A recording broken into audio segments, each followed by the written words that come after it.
Каналыма қош келдіңіздер. Сіздерге пайдалы әрі дәмді салқын сусынның ерекше түрін көрсететін боламын. Ең бірінші сәбіздің қабығын ашып аламыз, жақсылап жуамыз. Өзімізге ыңғайлы мөлшерде кесеміз. Егер сізде шырын сыққыш, яғни соковыжималка болса, қайнатудың қажеті жоқ. Менде блендерді өткізетін болғандықтан алдын ала қайнатып алдым. Және де ғаламтордан оқыған ақпараттың айтуынша қайнатылған сәбіздің жасалынған шырын өте пайдалы дейді. Сәбіз қайнағанша бір дана апельсиннің шырынын сығып аламыз.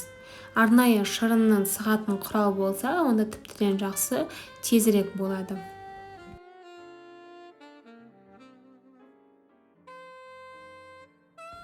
Екінші апельсиннің сыртын үгітіп аламыз. Тек сарысын ғана үгітеміз. Ақ жерлері ащы дәм беретін болады. Үгітілген цедраны шырынға саламыз.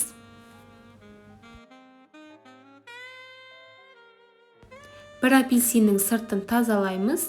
Қалып қалған ақ терілерін алып тастаймыз. Ол да ащы дәм беретін болады. Ішіндегі дәндерін де алып тастауды ұмытпаймыз. Блендерға саламыз. Жаңағы шырынды құямыз. Үстіне жаңағы қайнатылған сәбізді саламыз. Барлығын жұмсақ пюреге айналғанша блендерлаймыз. Бұл процесте бар болғаны 3 минут уақытыңыз кетеді, яғни көп уақыт блендерлау қажет. Себебі ішіндегісі мякоттары қалып қалуы мүмкін. Сол кезде ішуге сіздерге ыңғайсыз болады. Сондықтан көп уақыт блендерлаңыздар.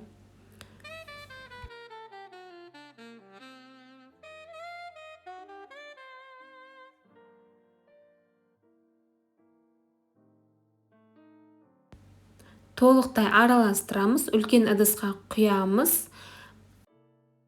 Жаңағы сәбіздің қалған суын барлығын толықтай құямыз. Араластыру арқылы үстіне 1,5-2 литрдей су құямыз. Салқын суды құямыз. Тоңазытқышқа 1 сағатқа салқындатып қоямыз. Бұл шырын өте дәмді, шөліңізді қандырады және де өте пайдалы. Видео рецепті соңына дейін қарағаныңыз үшін алғысымды білдіремін. Рецептерімді жіберіп алмас үшін каналыма жазылып қоюды ұмытпаңыздар. Осымен менің сіздерге көрсеткен видео рецептім, яғни шырын, өте дәмді шырыным дайын болды. Сіздер де жасап көріңіздер, өз отбасыларыңызды қуантыңыздар.